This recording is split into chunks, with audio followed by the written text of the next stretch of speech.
Leeds is supposed to be the northern powerhouse, the M1 corridor, the Hedgerow, the White Rose, a city that rebuilt itself from wool and manufacturing into one of the fastest growing urban economies in England.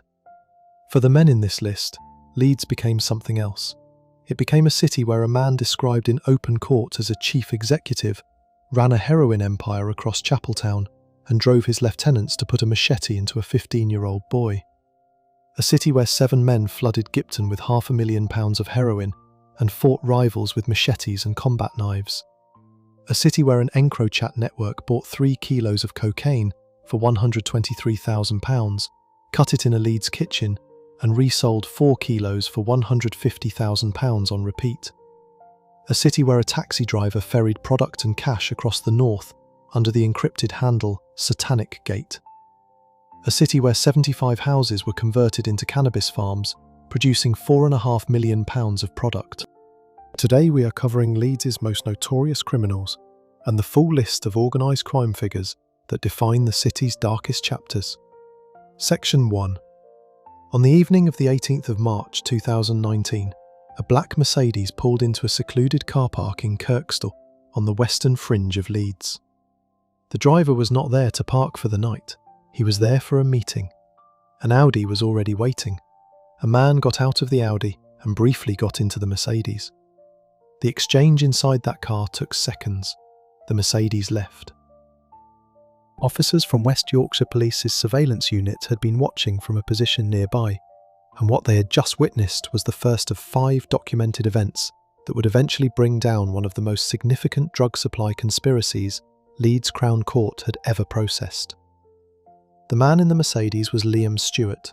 He was 33 years old in March 2019. His address, by the time the case reached court, was listed as Woodkirk Garth in Cookridge, a residential address on the northern edge of the city, a long way physically from the streets where his operation actually ran. The streets where the operation ran were Chapeltown and Hare Hills, the 2 inner-city wards sitting side by side in northeast Leeds that had been at the centre of organised drug supply in the city for decades. If you looked at West Yorkshire Police's Programme Precision Serious Organised Crime data for Leeds District in the years around 2019, you would see 2 ward names appearing consistently at the top of the crime severity scores: Gipton and Hare Hills, Bermontofts and Richmond Hill. These were the contested zones. These were the streets. Chapeltown sits roughly 2 miles northeast of Leeds city centre. It is one of the most historically layered communities in Yorkshire, home to a significant Caribbean population whose roots in the area stretch back to the Windrush generation of the 1950s and 1960s, alongside South Asian, Eastern European and white working-class communities who have lived in the neighbourhood across successive decades. The Chapeltown riots of 1981 placed the area in the national press, in the same way Handsworth in Birmingham and Brixton in London were placed there by their own disturbances in the same year. The underlying tensions were consistent across all 3 locations: unemployment, a confrontational relationship with local policing, a community of young men with no structural access to legitimate income, and a well-supplied illegal alternative available on the same streets where they grew up. Hare Hills sits immediately southeast of Chapeltown, the 2 areas flowing into each other across a few hundred metres of terraced housing, corner shops, takeaways, and residential streets with names that repeat across that part of Leeds like a directory of a particular era of urban planning: Torray Hill, Brander Grove, Oak Tree Drive, Amberton Grove, Hansby Place. The addresses that would later appear in the court documentation for the cases covered in this video were not random. They were the specific streets where the men involved had grown up, had operated, had stored product, and had kept their phones. The Programme Precision structure that West Yorkshire Police had built to deal with this geography was not an ad hoc response. It was a sustained strategic framework, endorsed at force level and resourced specifically to deal with the Chapeltown and Hare Hills corridor and the county lines operations that were exporting product from those streets into smaller towns across Yorkshire and beyond. The Leeds District Programme Precision team sat alongside dedicated teams in every other West Yorkshire district, all feeding into a regional architecture designed to pursue organised crime networks from the street level up through the supply chain to the wholesale importation tier. Detective Superintendent Carl Galvin led the program precision operation at the time of the cases covered in this section. The framing he consistently used in the years of the operations was the same framing every senior officer in the program used. The aim was to rid the county streets of those intent on causing harm and misery through serious and organised criminality. That framing is worth pausing on, because it captures the specific way in which the Leeds drug market operated in the period this video covers. The harm was not abstract, it was physical, local, and specific. Heroin and crack cocaine were the principal products. Heroin, in particular, had produced a visible population of dependent users in Chapeltown and Hare Hills for decades. The ring and bring model, the operating structure in which a user calls a dedicated number and a runner delivers product directly to a meet point, had been the dominant retail structure in the Leeds market since at least the early 2000s. By 2019, the model was mature. The phone lines were established, the runners were in place. The stash houses were distributed across residential streets. The supply at the top of the chain was being purchased wholesale from sources outside the city and redistributed through a network of lieutenants and couriers who moved the product downward without ever meeting the man at the top. That man, in the conspiracy West Yorkshire Police had been watching since early 2019, was Leeds Stewart. The prosecution at his eventual trial described his role in plain terms. Stewart was the person who was in charge of this operation. He was involved right throughout the time period. He usually got others to move drugs for him. He features a lot in the telephone evidence, especially shortly before and shortly after drugs have been transferred.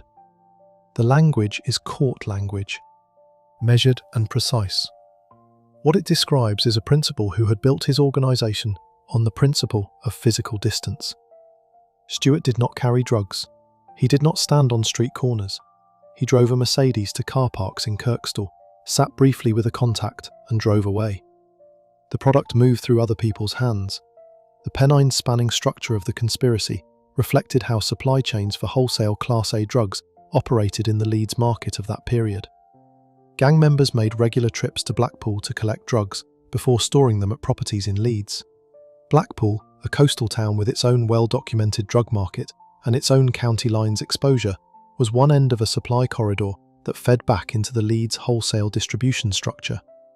The product collected there was high purity, heroin at 62% purity, cocaine at 74% purity. The figures were confirmed by forensic analysis of seizures made during the investigation. At those purity levels, the product was not destined for street-level retail in its collected state. It was destined to be cut, processed, and broken down through the layers of the network below Stewart's level. The conspiracy covered the period between February and August 2019, a 6-month window in which at least 10 kilograms of high-purity Class A substances moved through the operation. The investigation that West Yorkshire Police was running against the network across that same period was accumulating its evidence one documented event at a time. The car park in Kirkstall on the evening of the 18th of March was the first event. 4 more would follow across the spring and summer. Each one added another piece to the file that would eventually land on a Crown Court judge's desk. The final piece of the picture was already visible in the ward data before the investigation formally began. Gipton and Hare Hills ward had experienced consistently high crime severity scores across the preceding years. West Yorkshire Police's own programme Precision Reporting noted that the top 3 highest scoring wards in Leeds District contained Gipton and Hare Hills, and that gang-related feuding remained a high priority, with well-embedded urban street gangs continuously carrying out violent acts and new groups potentially emerging. The embedded gangs of that analysis were not hypothetical. They have names, addresses, and mobile phones. The man at the top of the network in Chapeltown was about to make a decision that would add a machete attack on a 15-year-old boy to the evidence file alongside the drug seizures. The name Sebastian Matande would appear in the sentencing remarks for the conspiracy the following year. So would the name Munashe Munyurwa. Both men were described in court as playing a leading role in the conspiracy. Both men had also, in June 2018, 9 months before the Kirkstall car park meeting, been driven to Hare Hills Lane by Leeds Stewart himself. Section 2. Leaham Stewart, the Chief Executive, and how the operation was built. The label that the prosecution applied to Leaham Stewart at his eventual sentencing hearing was not rhetorical, it was functional. The Chief Executive Officer of the illegal operation was how Mark McCone, prosecuting, described him to the court. The phrase was chosen because it matched the operating structure. Stewart did not get his hands dirty. He did not personally transport drugs. He did not personally store them. He organised other people to do each of those things, maintained oversight of the cash flows, managed the supplier relationships, and kept himself at one remove from every physical transaction the network carried out. The model is the same model that senior organised crime figures have used in British drug markets for decades. It works until the surveillance file gets thick enough that the distance stops mattering. Stewart was 35 years old at the time of his sentencing in March 2022. He had been living at Woodkirk Garth in Cookridge. His criminal history before the 2019 conspiracy was extensive. In 2002, he was given a 42-month sentence for drug dealing. In 2006, he received a 4-year sentence for robbery. In 2011, he was locked up for 54 months, again for drug offences. 3 separate custodial terms before the present case. The judge's sentencing remarks reflected that history. You were effectively the head of that organisation and played a leading role. You have accepted as much in broad terms yourself. The network Stewart had built by 2019 was structured to move significant quantities of product with minimal direct exposure for the man at the top. The supply runs began in Blackpool, where gang members collected high-purity heroin and cocaine from sources further up the national supply chain. The product was then brought back to Leeds and distributed through a network of stash houses spread across the city's residential streets. Anisha Golden, who had a close relationship with Stewart and a specific role in the structure, was described in court as performing the important function of storing drugs. She would take delivery from one member of the network and hand them on to another when they were ready for sale. The arrangement meant Stewart could avoid being in physical proximity to the product at the moment of transfer. Below Golden in the operational structure sat Sebastian Matande, 27, of Holborn Towers, Woodhouse, and Munashe Munyurwa, 23, of St Martin's Gardens, Chapel Allerton. Both men were described in court as playing a leading role in the conspiracy. Matande was responsible for organising a storehouse for drugs. At his flat, officers found an electronic safe, self-sealing dealer bags, and 2 additional mobile phones. Behind a copper tank in the airing cupboard were 4 bags containing crack cocaine. Munyurwa's role overlapped with the physical movement of product. At his address, officers found packaging whose dimensions matched the layered tape, cling film, and rubber consistent with the packaging used for 1 kilogram blocks of cocaine. His fingerprints were on the packaging. Further down the network sat Sydney Angus, the girlfriend of Matande, who assisted with the dealing operation.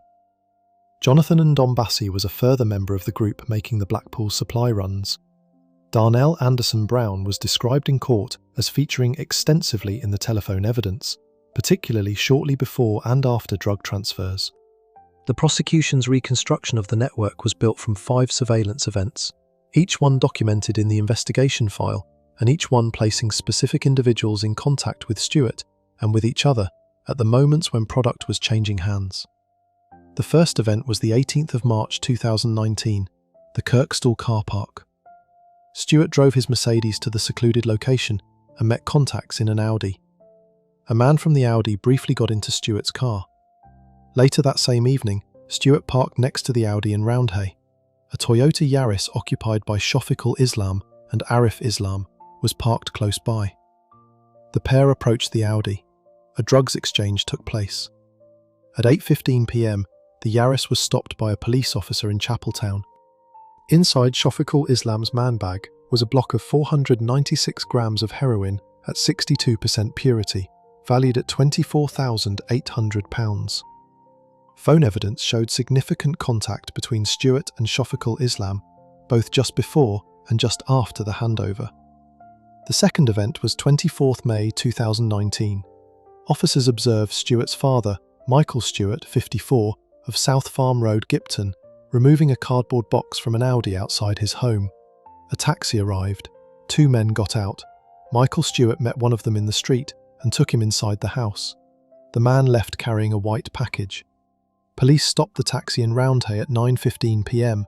and recovered 248 grams of cocaine at 74% purity, valued at £19,887. At a later stage of the investigation, officers found scales, dealer bags and debt lists at the home of one of the taxi's occupants.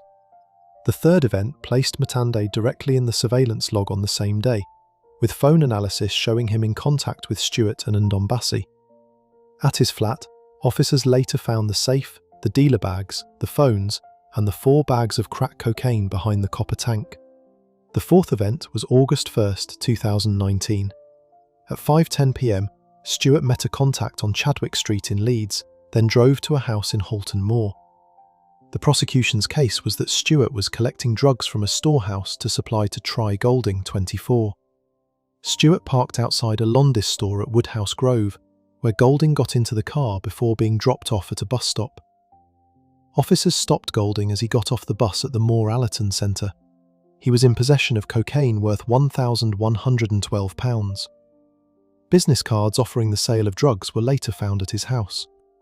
The fifth event closed the surveillance file.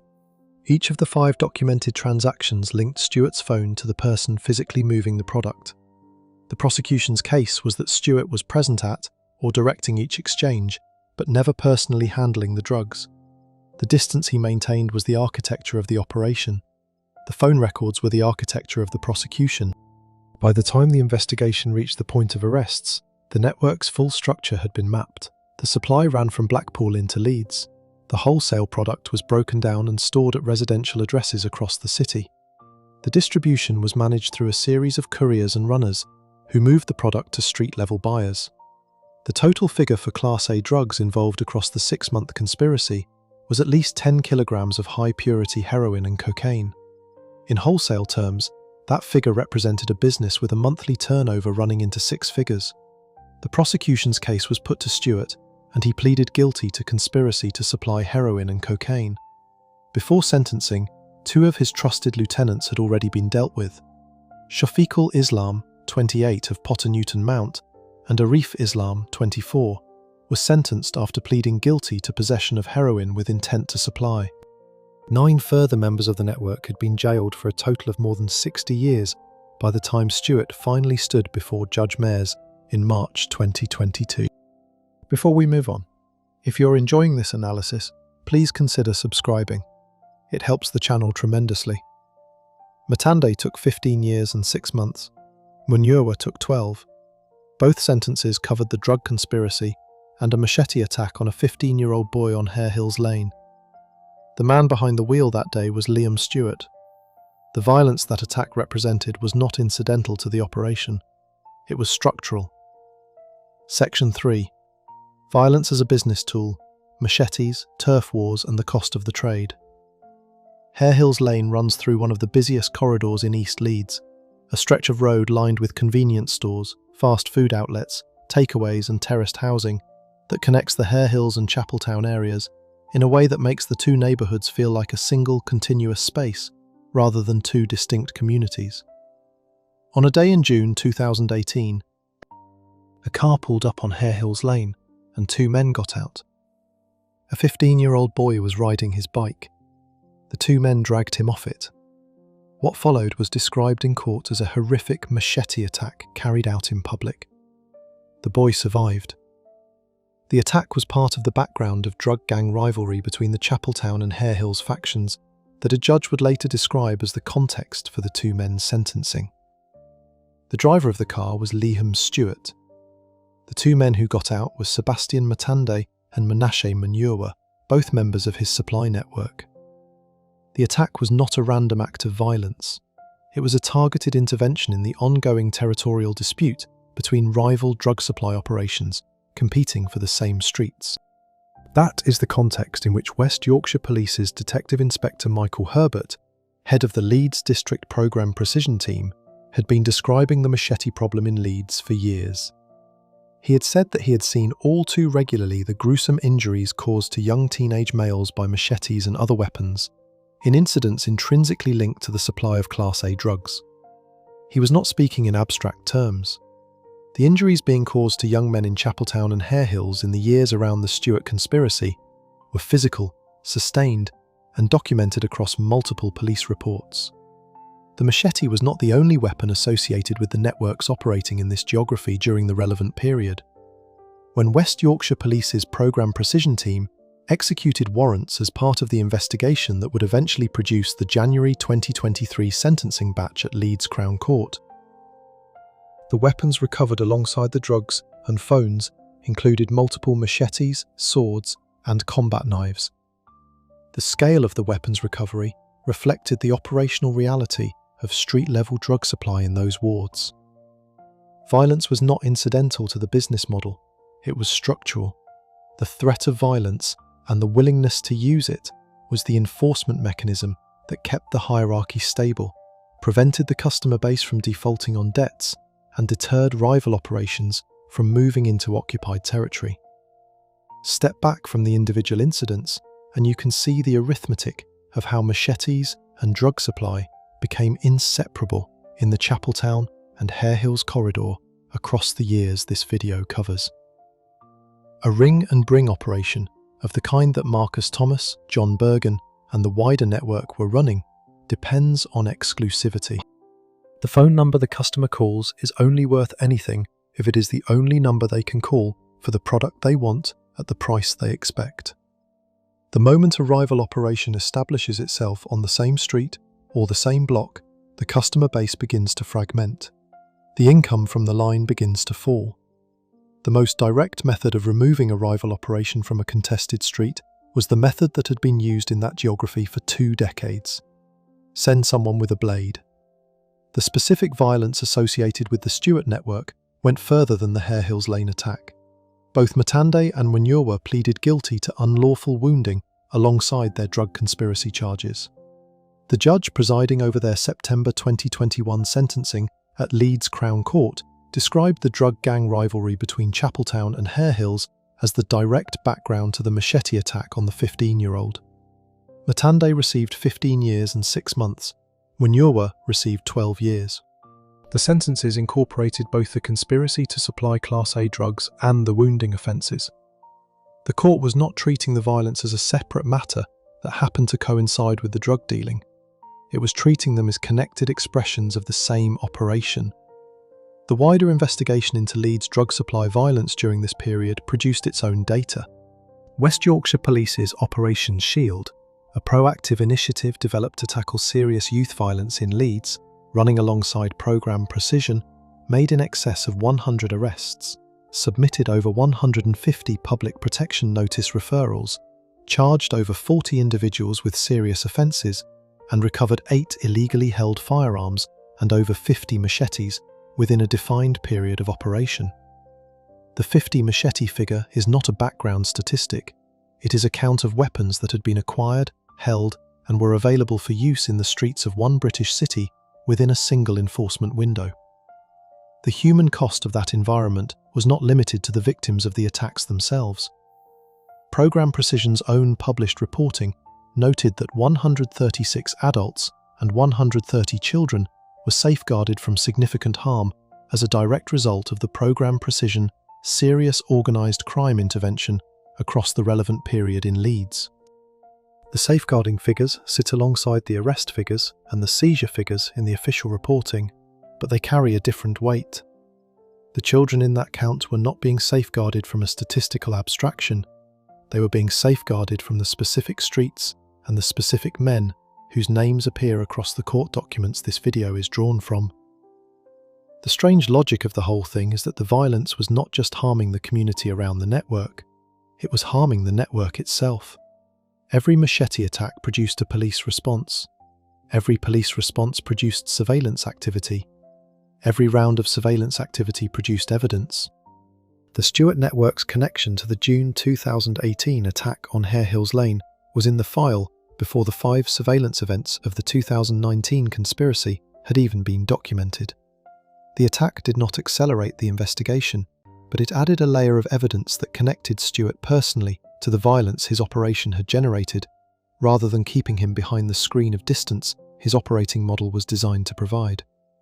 The ring and bring model that sustained the network through 2019 was already being run in parallel by a second, overlapping operation across the same Gipton and Bermontofts geography. This second network, led by Marcus Thomas of Brander Grove, Gipton, was not connected to Stuart's conspiracy in a formal structural sense, but it was operating in the same territory, using the same model, and generating the same pattern of machete-related violence that had come to define the contested streets of East Leeds. The two operations existed alongside each other, the way rival businesses exist on the same high street, aware of each other, competing for the same customers, and willing to use force to resolve the competition. By January 2023, both operations had been dismantled. The names, addresses and sentence lengths for the Thomas network would be read into the record at Leeds Crown Court on the 30th of January 2023. 7 people, 42 years, a block of heroin worth £500,000 found at a single address in Bermontofts. 5 kilograms of heroin at a single Bermontofts address. Street value £500,000. The ringleader running it from Brander Grove, Gipton, was already under the watch of the same programme precision team that had dismantled Liam Stewart. Section 4. The arrest phase, the stash houses, and what the courts found behind closed doors. On the 30th of January 2023, 7 people stood before Leeds Crown Court and heard sentences read out against their names for their involvement in the ring and bring operation that had been supplying heroin and crack cocaine across Gipton, Bermontofts, and the wider East Leeds corridor. The combined total was 42 years. The investigation that produced those sentences had begun as a proactive operation by the Leeds District Programme Precision Team, launched specifically to target rival street gangs involved in the supply of Class A drugs linked to violent crime. It had run for a year. More than 50 people had been arrested during its course. More than £500,000 worth of Class A drugs had been recovered. Alongside the drugs, officers had recovered £20,000 in cash, multiple machetes, swords, and combat knives. The ringleader of the operation was Marcus Thomas, 29, of Brander Grove, Gipton. Detectives used a range of covert tactics to build a clear, evidential picture of Thomas's involvement in the trade, along with his links to his lieutenants. Thomas was charged in relation to conspiracy to supply Class A drugs between 1st May and 1st October 2020. The conspiracy charged alongside him included John Bergen, Michael Charlotte, and his sister Amy Thomas. A second conspiracy, covering the period between November 25, 2021 and April 25, 2022, expanded the charge sheet to include a further group of defendants connected to the same operation. The physical evidence recovered during the warrants gave the court a granular picture of how the network had been operating on a daily basis. The most significant single recovery came at the address of co-conspirator Francis Harvey, 47, of Torrey Hill in Bermontofts. When officers executed the search warrant at his address, they found 5 kilograms of heroin. The street value of that single seizure was £500. 000. Harvey was not the ringleader of the operation. He was a co-conspirator. The volume of products stored at his address reflected the wholesale nature of the supply being managed at his level of the network. 5 kilograms of heroin does not move through a single ring and bring phone line in days. It is a bulk holding, the kind of quantity that serves multiple distribution points simultaneously. At other addresses linked to the investigation, the physical picture was consistent. Phones, cash, dealer bags. The specific hardware of a sustained Class A supply operation that had been running across a defined Leeds geography for an extended period. The weapons recovered alongside the drugs reflected the enforcement function that the violence served within the structure. The machetes and combat knives were not trophies. They were tools, held at the same addresses where the product was stored. Available for use in the territorial disputes that the ring and bring model generated. The sentencing remarks from Detective Inspector Michael Herbert captured the nature of what the investigation had dismantled. He described the individuals as profiting from the human misery associated with heroin and crack cocaine, not just in terms of the negative effects on individual users and their families, but in the extreme violence that surrounds street-level dealing by organised rival gangs. He said the result was months of painstaking work to build up a detailed, comprehensive package of evidence that tied each of those involved to the offences. The sentences handed down at Leeds Crown Court on the 30th of January 2023 were distributed across the 7 defendants according to their individual roles within the conspiracy. Marcus Thomas, 29, of Brander Grove, Gipton, was jailed for 11 years and 6 months. John Bergen, 40, of Oak Tree Drive, Gipton, was sentenced to 7 years and 4 months. Francis Harvey, 47, of Torrey Hill, Bermontofts, was given a 6-year prison term.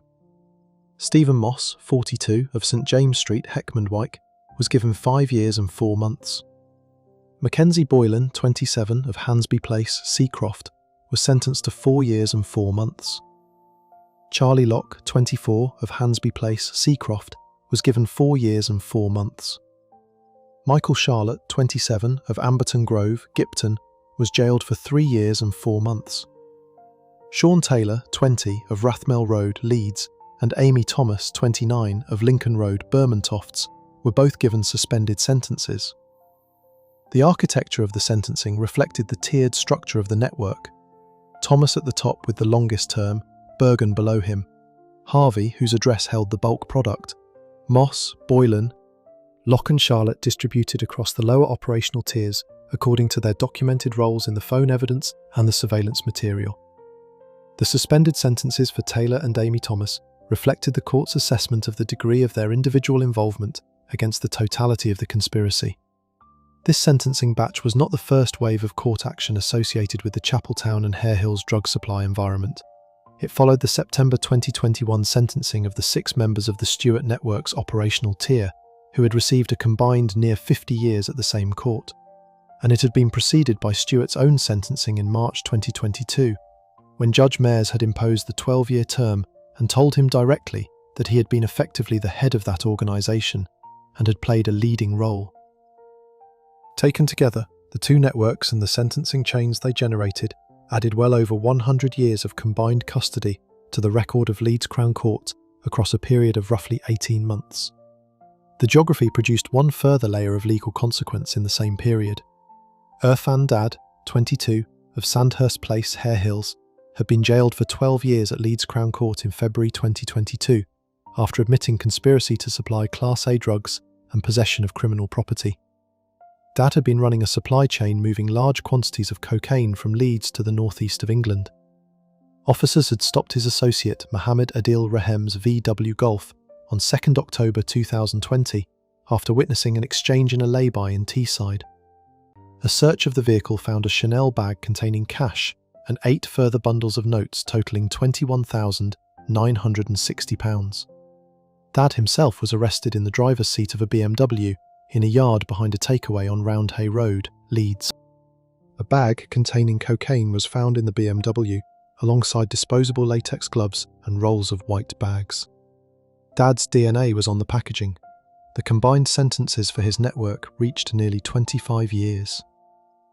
The picture that emerges from the 2021 to 2023 sentencing record at Leeds Crown Court is of a city whose 2 most contested inner-city wards generated a continuous cycle of organised supply operations, each one dismantled and replaced by the next, with the same streets, the same product types, and the same structural model reappearing in successive investigations. The men at the top of those operations were not learning from the cases that had come before them in the same geography. They were operating inside the same environment that had produced the previous generation's cases and arriving at the same endpoint. Before we move on, if you're enjoying this analysis, please consider subscribing. It helps the channel tremendously. The next man on this list did not operate on a ring and bring phone line or store product in a Bermontofts terrace. He bought 3 kilograms of cocaine for £123,000, cut it in a Leeds kitchen and sold 4 kilograms back into the market for £150,000. His name was Carl O'Flaherty. Section 5. Stewart's record, his father's role, and what the cases said about Leeds. The judge who sentenced Liam Stewart in March 2022 did not need to be told who he was dealing with. By the time Stewart stood in the dock at Leeds Crown Court to hear his 12-year term imposed, the court had already processed 9 other members of his network. His father had been sentenced. His lieutenants had been sentenced. The men who carried his drugs through Chapeltown in Toyota Yaris's and black taxis had been sentenced. What remained was the man the prosecution had consistently described as the chief executive officer of the illegal operation, and the sentencing remarks Judge Robin Mayers delivered reflected that description without qualification. You were effectively the head of that organisation and played a leading role. You have accepted as much in broad terms yourself. What the judge also had in front of him was a criminal record that told its own story about the trajectory of the man standing before him. Stewart's first relevant custodial sentence had come in 2002, when he was given a 42-month term for drug dealing. He was in his mid-teens when those offences began. The 2002 sentence was followed in 2006 by a 4-year term for robbery, an offence that placed him outside the drug supply chain in the formal sense, but demonstrated a continued willingness to use the criminal economy as his primary source of income. In 2011, he received 54 months, again for drug offences. 3 separate prison terms across a 9-year stretch before the present conspiracy ever began. The court record was not the record of a man who had drifted into serious crime and drifted back out. It was the record of a man who had treated each release as a return to the same business. The detail that distinguished the 2022 sentencing from the previous 3 was scale. The 2019 conspiracy involved at least 10 kilograms of high-purity Class A drugs. The supply chain ran to Blackpool. The network included a storehouse operator, multiple couriers, a trusted associate who held product between transfers, a wholesale buyer in County Durham who was also part of the wider web, and Stewart's own father. The previous convictions had been for individual possession or supply offences at a significantly lower operational level. By 2019, Stewart had built something that the court heard described as a wholesale trade in Class A drugs, conducted not at the level of selling wraps to addicts on the street, but at the level of bulk purchasing, storage, and tiered redistribution.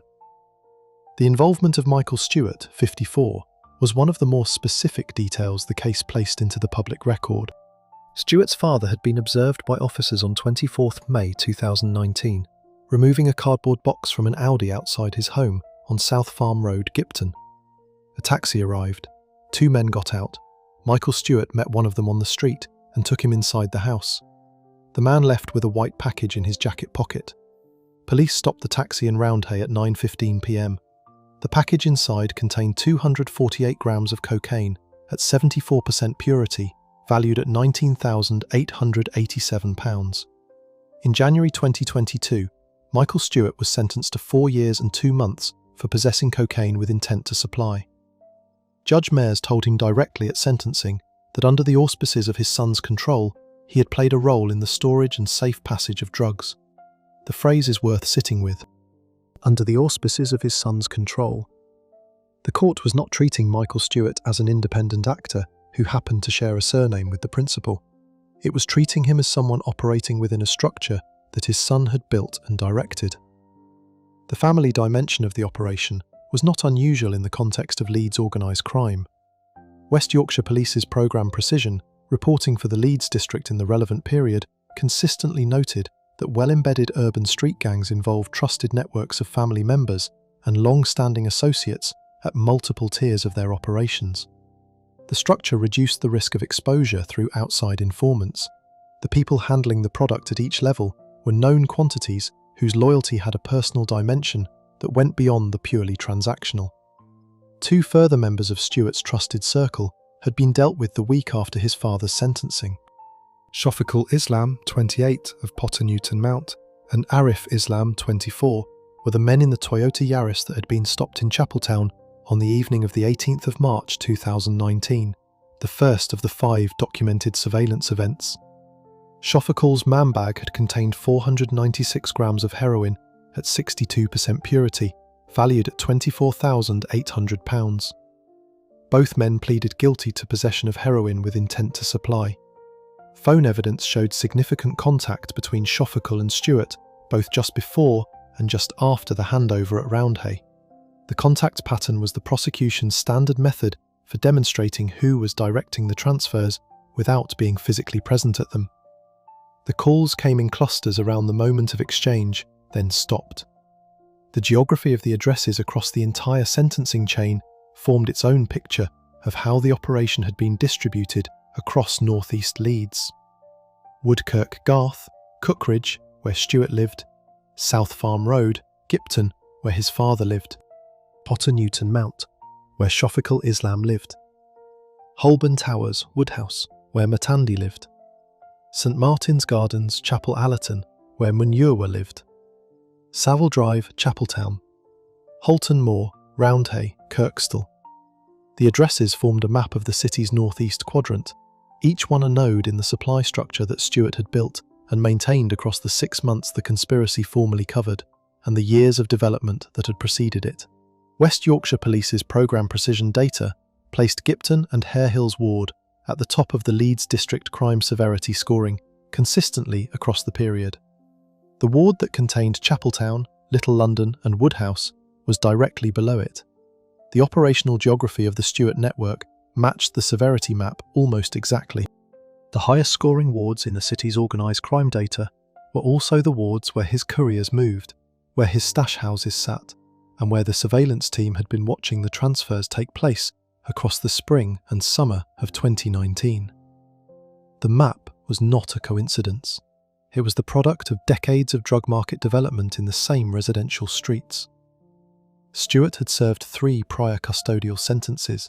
He had been released, returned to Cookridge, and rebuilt the same operation at a larger scale each time. The 12-year term imposed in March 2022 was the longest he had ever received.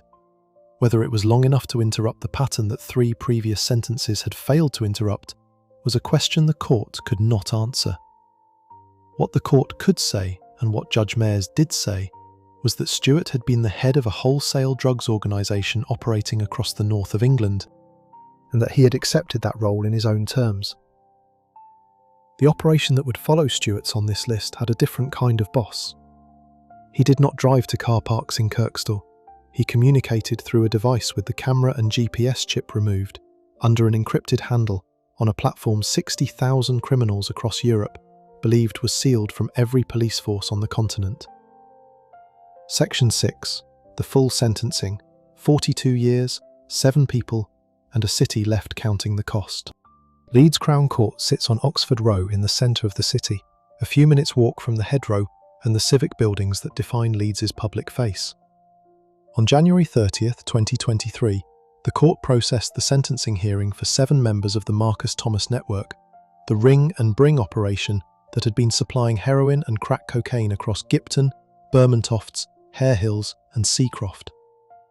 The hearing was the product of a year-long investigation by the Leeds District Programme Precision team. More than 50 people had been arrested over the course of the operation. The seizures had produced over £500,000 worth of Class A drugs, £20,000 in cash, multiple machetes, swords and combat knives. The ringleader was Marcus Thomas, 29, of Brandergrove, Gipton. Thomas had been identified by detectives as the principal of a group involved in the supply of heroin and crack cocaine. He was charged in relation to conspiracy to supply Class A drugs between 1st May and 1st October 2020, alongside co-conspirators John Burgeon, Michael Charlotte, and his sister Amy Thomas. A second conspiracy covered the period between 25th November 2021 and 25th April 2022, in which Thomas and Burgeon were charged alongside 5 further defendants, including Francis Harvey, Stephen Moss, Mackenzie Boylan, Charlie Locke, and Michael Charlotte. The sentences were distributed according to role. Thomas, as ringleader, received the longest term. He was jailed for 11 years and 6 months. John Burgeon, 40, of Oak Tree Drive, Gipton, was sentenced to 7 years and 4 months. Burgeon had been identified as one of Thomas's principal lieutenants. His address in Gipton placed him in the same immediate geography as Thomas, a few streets away from Brandergrove in the same ward that Programme Precision had identified as one of the highest organised crime severity areas in the Leeds district. Francis Harvey, 47, of Torry Hill, Bermontofts, was given a 6-year prison term. Harvey's address was the location of the investigation's most significant single physical seizure. When officers executed the warrant at his Torrey Hill address, they found 5 kilograms of heroin with an estimated street value of £500,000. The volume of products stored at Harvey's address reflected the wholesale tier at which he was operating within the network. He was not running a phone line or meeting customers, he was holding bulk supply, the layer of the operation that sits between the importer and the street-level distributor. Stephen Moss, 42, of St James Street, Heckmondwike, was given 5 years and 4 months in custody. Moss's address in Heckmondwike placed him slightly outside the immediate Gipton and Hare Hills geography, reflecting the way the network had extended its operational footprint into the surrounding West Yorkshire towns that border the inner Leeds postcode area. Mackenzie Boylan, 27, of Hansby Place, Seacroft, was sentenced to 4 years and 4 months. Charlie Locke, 24, also of Hansby Place, Seacroft, was given 4 years and 4 months. The two men at the Seacroft address represented the eastern extension of the network's distribution reach, with Seacroft sitting on the far edge of the East Leeds corridor beyond Gipton and Hare Hills. Michael Charlotte, 27, of Amberton Grove, Gipton, was jailed for 3 years and 4 months. Charlotte's address placed him back in the core Gipton geography, within a short distance of Thomas's own Brander Grove address. The clustering of addresses within and immediately around Gipton reflected the way the network had been built on pre-existing personal relationships, the same pattern of trusted associates drawn from the same residential streets that had characterised the Stewart operation and every comparable Leeds network before it. Sean Taylor, 20, of Rathmell Road, Leeds, and Amy Thomas, 29, of Lincoln Road, Bermontofts, were both given suspended sentences. The court's decisions on Taylor and Amy Thomas reflected the assessment of their individual levels of involvement against the wider conspiracy. Amy Thomas had been charged in connection with the first conspiracy, covering the May to October 2020 period. Her involvement was assessed differently from that of the men who had been identified as the operational core of the network. The combined custodial total for the 7 defendants receiving immediate prison terms was 42 years.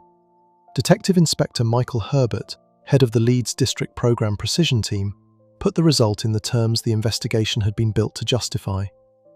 He said the individuals had been profiting from the human misery associated with heroin and crack cocaine, not just in terms of the negative effects on individual users and their families, but in the extreme violence surrounding street-level dealing by organised rival gangs. He described the result as the product of months of painstaking work to build a detailed, comprehensive package of evidence tying each defendant to the offences. He expressed the hope that the significant sentences would serve as a stark reminder of the serious penalties available to those involved in the supply of drugs, and that the result would provide reassurance to local communities and illustrate the force's ongoing commitment to target those profiting from the destructive trade in drugs. The 42-year total sat alongside the near 50 combined years from the September 2021 Stewart Network sentencing and the 12 years imposed on Stewart himself in March 2022. Taken together, the two networks and their associated sentencing chains generated well over 100 years of combined custody imposed at Leeds Crown Court across an 18-month period, all drawn from the same 2 inner-city wards, the same ring and bring model, and the same contested residential streets in northeast Leeds. Before we move on, if you're enjoying this analysis, please consider subscribing. It helps the channel tremendously. The next man on this list did not operate out of Gipton or Bermontofts. He operated behind an encrypted handle on a platform tens of thousands of criminals across Europe believed was uncrackable. The moment that platform fell, every message Carl O'Flaherty had ever sent was readable. Section 7. A different kind of operation. Carl O'Flaherty and the EncroChat kitchen. The economics of Carl O'Flaherty's operation were laid out in the EncroChat messages that NCA investigators recovered after the platform fell in 2020, and they were precise in the way that a business plan is precise. O'Flaherty would purchase 3 kilograms of high-purity cocaine for £123,000. He would dilute the cocaine with cheap chemicals and repackage it as 4 kilograms. He would then sell those 4 kilograms for £150,000 to distributors one step below him in the supply chain. The margin on a single transaction of that structure was £27,000. The margin on 10 such transactions was £270,000. The model was not complicated. It was a manufacturing and distribution business operating inside an encrypted communications platform that O'Flaherty and every other user on the network believed was permanently sealed from law enforcement. O'Flaherty was 38 years old at the time of his arrest. His address was in Leeds. The organised crime group he headed had been active from 2019 to late 2020, purchasing large quantities of cocaine as well as the chemicals required to produce amphetamine. The drugs and chemicals were transported to addresses in Leeds and Bradford, where gang members took on a specific manufacturing role. The group referred to these members by a specific title. They called them chefs.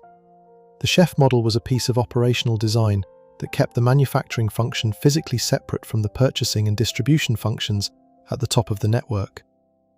O'Flaherty and his senior associates arranged the supply and managed the customer relationships.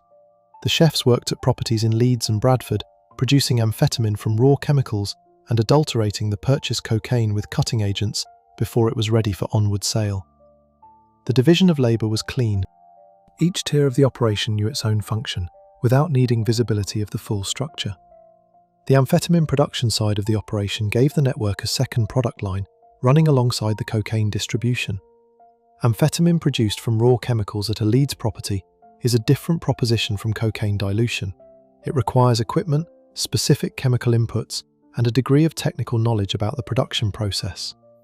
At one Leeds property, officers later found 13 kilograms of amphetamine, large quantities of chemicals used to dilute cocaine, and equipment that evidenced 12 kilograms of cocaine had been repackaged there. The property was functioning as a combined drug laboratory and repackaging facility. The man who brought the entire structure into view was not O'Flaherty. He was Paul Shepherd, 45, a former professional footballer who had played for Leeds United and Luton Town, among other clubs. Shepherd had no visible role in the manufacturing side of the operation. His function within the network was different. He moved product when instructed and, crucially, he stored firearms at O'Flaherty's direction. In April 2020, Shepherd was stopped by police while driving in Leeds. Officers searched his car and found a fist-sized bag of cocaine and an EncroChat handset. They searched his house. Inside, they found a Glock pistol, a bolt-action sniper rifle, and 213 rounds of ammunition. EncroChat data recovered from the handset showed that O'Flaherty had directed Shepherd to store the firearms at his address and to move the cocaine found in his car. The presence of a Glock and a sniper rifle at a property connected to a cocaine and amphetamine network was not incidental. It reflected the operational reality that serious drug supply networks in this tier of the market do not operate without access to firearms. The weapons at Shepherd's address were not for personal protection in any domestic sense. They were assets within the wider criminal infrastructure, stored by instruction, available for use at the direction of the man who had put them there. The EncroChat handset in Shepherd's car was the thread that unravelled everything. Forensic examination of the device produced messages connecting Shepherd directly to O'Flaherty, establishing who the cocaine belonged to and who had given the instruction to move it.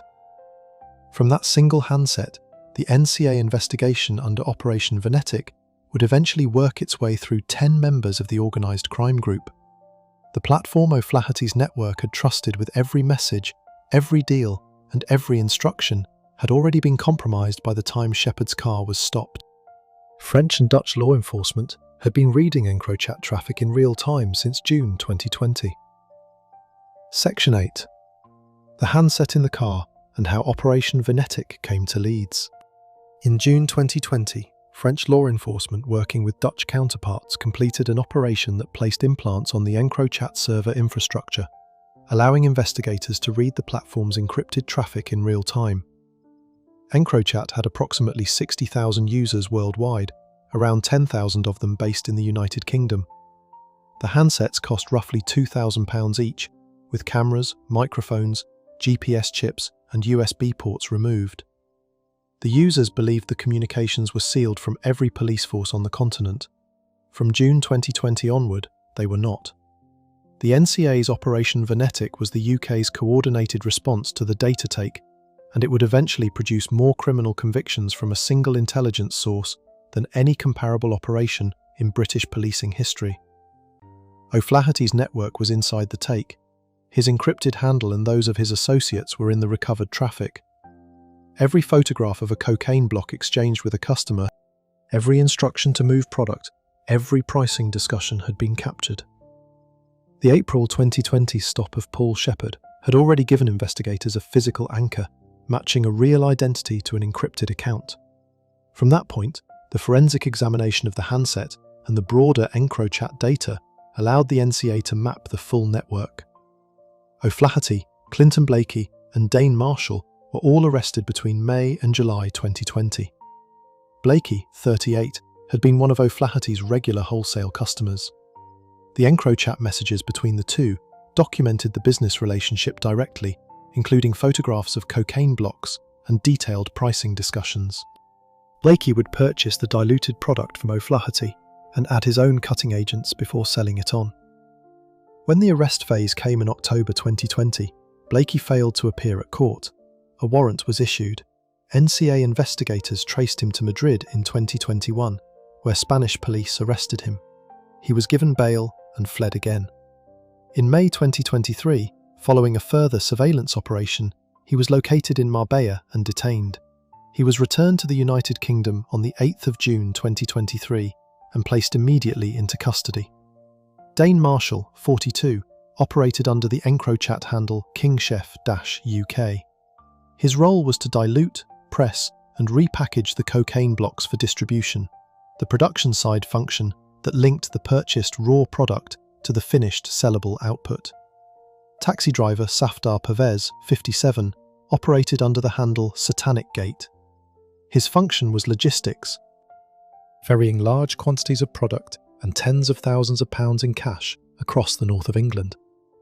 One of his regular runs was to County Durham, delivering kilos of diluted cocaine to Darrell Hall, 39, one of O'Flaherty's top wholesale customers. Hall's EncroChat activity documented his purchasing relationship with the network in full. The investigation that began with a fist-sized bag of cocaine in April 2020 would run for nearly 5 years. The final members of the network appeared at Leeds Crown Court on 7th January 2025. 10 members of the organised crime group were convicted in total. Before we move on, if you're enjoying this analysis, please consider subscribing. It helps the channel tremendously. O'Flaherty stood before Leeds Crown Court on September 6, 2023, and heard 17 years and 10 months read against his name. His chefs took 12 years each. His taxi driver courier took 11. His top customer absconded before trial and was sentenced to 15 years in his absence. Every name, every sentence, every role in the network is laid out in the next section. Section 9. Chefs, Couriers and Customers. The network taken apart member by member. On 6th September 2023, Carl O'Flaherty stood before Leeds Crown Court and heard his sentence. He was 38 years old. He had pleaded guilty to conspiring to supply Class A drugs, possessing 2 illegal firearms, possessing firearms without certificates, and possession of ammunition. The judge sentenced him to 17 years and 10 months in prison. Paul Shepherd, the former professional footballer whose stopped car in April 2020 had provided the first thread into the entire network, was sentenced to 9 years and 6 months. Dane Marshall, whose EncroChat handle KingChef-UK described his production function precisely, received 6 years and 6 months. Clinton Blakey, who had fled to Madrid, been arrested by Spanish police, fled again to Marbella and been returned to the United Kingdom on the 8th of June 2023, was sentenced to 12 years, with a further 3 years and 6 months consecutive from a separate drugs conviction. The combined total for that first sentencing batch was 49 years across 4 men.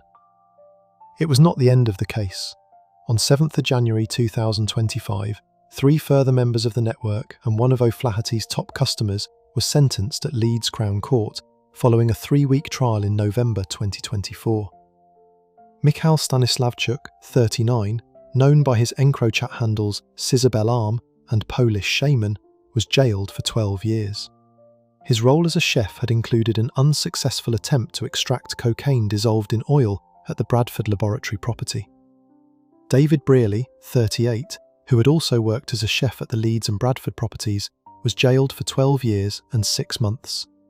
Safdar Pervez, 57, the taxi driver who operated under the handle Satanic Gate, had spent years ferrying large quantities of product and tens of thousands of pounds in cash across the north of England on regular runs between Leeds and County Durham.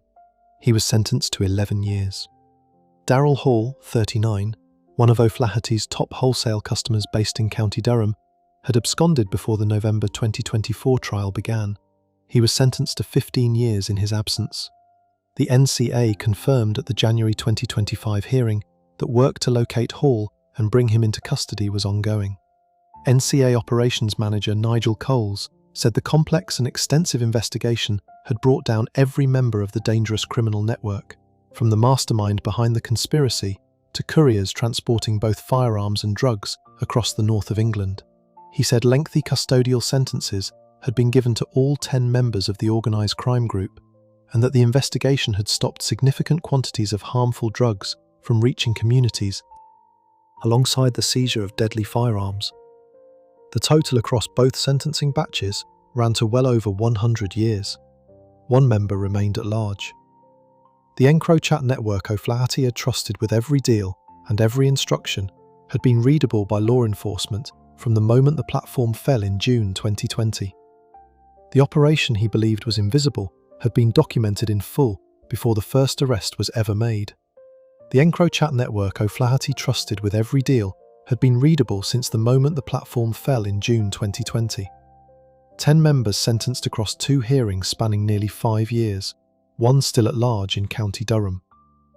The final section steps back from every case in this video and looks at what Leeds, across all of it, actually proves.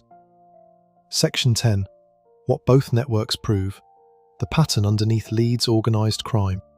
Step back from the individual cases now, and the structural pattern of Leeds' modern criminal record becomes visible across the 10 sections of this video. Liam Stewart built a wholesale heroin and cocaine empire across Chapeltown and Hare Hills, described his operating model through the silence of a man who never physically touched his own product, and watched his father, his lieutenants, his couriers, and eventually himself processed through the same courtroom on Oxford Row. Marcus Thomas ran a ring and bring operation out of Brander Grove, Gipton, fueled it with machetes and territorial violence across the eastern wards, and stood alongside 6 co-defendants as a Leeds Crown Court judge imposed 42 years combined. Carl O'Flaherty built a cocaine dilution and amphetamine production business behind encrypted handles on a platform he believed was impenetrable, and found that every message he had ever sent had been readable since June 2020. The geography is consistent across every case. Chapeltown, Hare Hills, Gipton, Bermontofts, Torry Hill, Brander Grove. The same wards appearing at the top of West Yorkshire Police's crime severity data year after year, the same residential streets producing successive generations of the same operation. The product changes in purity and presentation between the street-level ring and bring model and the EncroChat wholesale tier, but it is the same product, moving through the same city to the same customer base. The third strand of Leeds' organised crime picture in this period was the Hare Hills Cannabis Network, dismantled under the Community Hare Hills Project, the Home Office-backed Clear, Hold, Build initiative launched in March 2023. Officers from the Leeds East Neighbourhood Policing Team identified an organised crime group operating property management companies, approaching legitimate landlords with offers to manage their properties, and instead converting those properties into cannabis farms. Across a series of raids, officers seized 7,636 plants, amounting to 458 kilograms of cannabis from 75 residential properties. The street value of the operation was over £4.5 million. 3 men were sentenced at Leeds Crown Court on 23rd of April 2025. Mirel Nitu, 37, of Brackenwood Drive, Leeds, received 32 months. Marius Nedelku, 40, of Signet Square, Coventry, was jailed for 28 months. Sayan Debnath, 48, of Lupton Avenue, Leeds, received a suspended 21-month term with 300 hours of unpaid work and a 12-week curfew. Officers also seized £14,000 at Debnath's address and applied for a confiscation order to recover it as criminal proceeds. What the cannabis network adds to the wider picture is the sophistication of the infrastructure layer.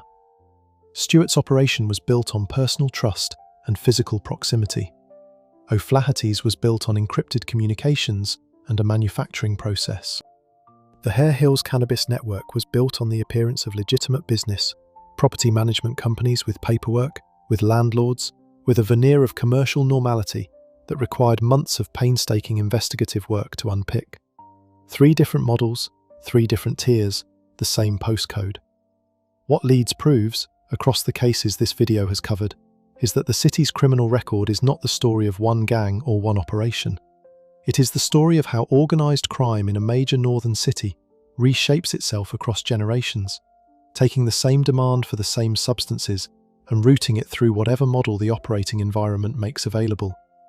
The Mercedes in the Kirkstall car park, the 5 kilograms of heroin behind the front door on Torrey Hill, the machetes recovered in batches across Gipton and Seacroft, the Glock and the sniper rifle in a house linked to a former professional footballer, the EncroChat handles Satanic Gate on a taxi driver's phone, the 75 houses in Hare Hills with their curtains drawn and their loft spaces full of cannabis plants.